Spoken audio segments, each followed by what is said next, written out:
بسم اللہ الرحمن الرحیم۔ آج ہم بات کریں گے ڈکی بھائی کے اوپر۔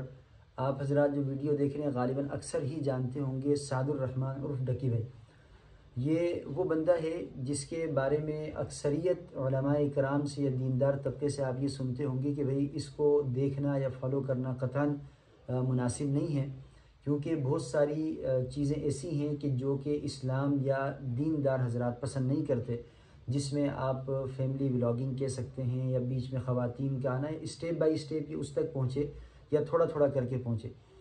تو بہرحال ان تمام تر چیزوں سے کہ نہ ہم نے کبھی ان کو دیکھا پہلے کہ ہم ان کی ویڈیوز بڑے شوق سے دیکھتے ہوں یا ان کو ہم نے فالو کیا ہوا، ایسا نہیں ہے۔ آپ کو اکثر طبقہ ایسا نظر نہیں آئے گا جو بالکل ایسا طبقہ ہے کہ جو بالکل صرف انٹرٹینمنٹ کو ہی سب کچھ سمجھتا ہے، تو انہوں نے شاید فالو کیا ہوا۔ تو ابھی جو سب سے اہم بات ہے جس کے اوپر ہم نے کرنا ہے کہ دیکھیں ان کا جو پورا کلپ ہے جب ان کے جیل سے رہائی کے بعد وہ ہم نے سنا، تقریباً غالباً آدھے گھنٹہ یا 1 گھنٹے کے قریب ہے، 50 منٹ کا ہوگا۔ تو اس کے اندر جو سب سے اہم چیز سامنے آئی وہ یہ آئی کہ ان کی تذلیل بہت زیادہ کی گئی، ٹھیک ہے۔ ان کا طریقہ کار غلط تھا، اس سے دیندار طبقے کو اختلاف ہے۔ ان کی جو چیزیں تھیں نیٹ کے اوپر لے کر آنے کی وہ غلط تھی، سب تھا، مجرم تھا گورنمنٹ کی نظر میں جو بھی تھا، لیکن ان سب کے باوجود اس کی تذلیل کرنے کی شریعت میں کوئی گنجائش نہیں بنتی، اخلاقی طور پر کوئی گنجائش نہیں بنتی۔ جنہوں نے پکڑا تھا ان کا ویڈیو کال کرنا، اپنے بچے کو دکھانا اور اس کے اندر ان کو چماٹے لگوانا، ان کی پٹائی لگانا، اور وہ بندہ اتنا بے بس ہو جائے کہ اس کو یوں لگنے لگے کہ اس ملک میں قانون ہی نہیں ہے، اس ملک میں جس کا دل چاہ رہا ہے وہ سب کچھ بنا ہوا ہے، وہ فرعون بنا ہوا ہے، اس کا جو دل میں آتا ہے وہ کرتا ہے۔ تو یہ بہت ہی غلط پہلو ہے ہمارے، یہ اس ایک بندے نے بہت غلط پہلو ہماری عدالتوں کا، ہمارے جتنے ادارے ہیں ان کا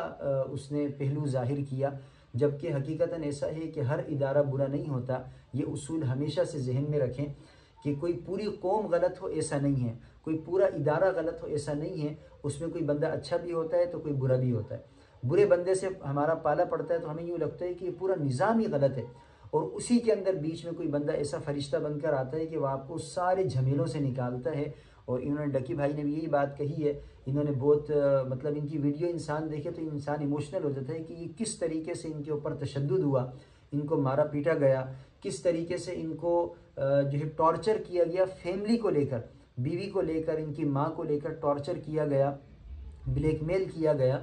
تو ان سب باتوں سے ہم کیا سمجھ سکتے ہیں کہ یہ ایک پیسہ والا بندہ تھا تو یہ پھر بھی نکل گیا، اس کا ساتھ دینے والے لوگ موجود تھے۔ لیکن ہمارے اسی معاشرے کے اندر کتنے افراد اس طرح ہیں، ہمارے پاس آتے ہیں لوگ کہ کوئی بتاتا ہے کہ 10 سال سے میرا مقدمہ چل رہا ہے، نہ ادھر سنوائی ہوتی ہے نہ ادھر سنوائی ہوتی ہے، میں اس نظام کے اندر جو گندے لوگ ہیں ان کے بیچ میں پھنس گیا ہوں۔ پورے نظام کو ہم غلط نہیں کہیں گے، کیونکہ نظام بنایا تو اچھا گیا ہے، اس میں اچھے لوگ بھی ہیں، لیکن کچھ گندے لوگ ایسے حاوی ہو جاتے ہیں کہ اس نظام کو، چاہے وہ پولیس کا ادارہ ہو، چاہے وہ عدالتوں کا ادارہ ہو، پورا نظام ہو، تو اس میں بیچ میں کچھ اس طرح کے لوگ آ جاتے ہیں کہ وہ اس سارے نظام کا ایک غلط امیج ہمارے سامنے رکھتے ہیں، تو ہمیں اس سے بہت تکلیف ہوتی ہے۔ ہماری اس میں عدالتوں سے بھی خصوصی گزارش ہوگی کہ نظام کو بہتر بنایا جائے، جو کیس حل کرنے کے ان کو دنوں کے اندر حل کیا جائے، ان کو لٹکایا نہ جائے۔ لوگوں کے پیسے برباد ہو جاتے ہیں وکیلوں اور ان چکروں کے اندر، لوگ جو ہے پولیس کے نظام کے اندر جو ہے جو پھنستے ہیں تو وہ کتنی تکلیف سے گزرتے ہیں، آپ لوگوں کی کہانیاں اٹھا کر دیکھ لیں تو اس سے ہمیں پتہ یہ چلتا ہے کہ کتنا برا بیچ میں جو ہے وہ لوگ جو بیٹھے ہوئے ہیں تو ان کی طرف سے کتنا غلط معاملہ کیا جاتا ہے۔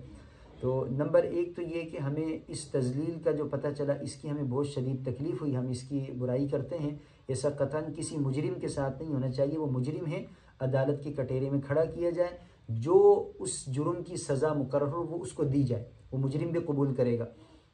دوسرے نمبر پہ یہ کہ یہ ڈھکی چھپی چیزیں نہیں رکھی جائیں کہ بھئی یہ مجرم ہے، اس کو چھپا دیا، اس کو باندھ دیا، اس کو اندر دبا دیا، ایسا نہ ہو، بلکہ قانون ہر ایک کے سامنے بالکل روز روشن کی طرح واضح ہو کہ یہ قانون ہے، اس سے ہٹ کر چلو گے تو تمہاری پکڑ ہوگی، اس قانون کے اندر رہتے ہوئے، اس کے دائرے کے اندر رہتے ہوئے چلو گے تو کوئی تمہارے پر ہاتھ نہیں ڈال سکتا، تم ایک مضبوط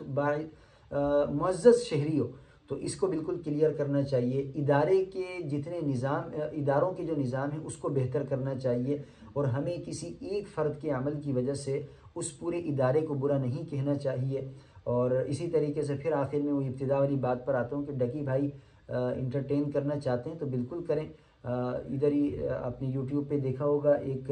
وہ زینب کے پاپا کے نام سے ہیں, ارشد ریلز کے نام سے, وہ بھی انٹرٹین کرتے ہیں لیکن بڑا مہذب انداز میں. وہ ہمارے معاشرے کو بگاڑ کی طرف نہیں لے کر جا رہے کہ بے پردہ خواتین دکھائیں, ایسا نہیں ہے. اسی طرح کراچی کے دو لڑکے ہیں, ایک وہ چھوٹے قد والا جو لڑکا ہے طلحہ غالباً اس کا نام ہے, ایک اور لڑکا ہے, یہ ماشاءاللہ بہت اچھا انٹرٹین کرتے ہیں. لیکن یہ اس کے اندر فیملی ولاگنگ کو گھسیڑ دیں یا عورتوں کو بے پردہ کریں یا اس کے اندر یہ کوئی غلط چیزوں کو جو ہے وہ شہرت کا سبب بنے, تو ایسا نہیں ہے. ہمیں ان چیزوں کا خیال رکھتے ہوئے سوشل میڈیا کو استعمال کرنا چاہیے. اللہ پاک ہر مسلمان کو, بالخصوص ہر پاکستانی کو, ہر شر سے محفوظ فرمائے. اور ہم نے بڑے بڑوں سے سنا تھا اللہ پاک عدالت سے, ڈاکٹروں سے, اور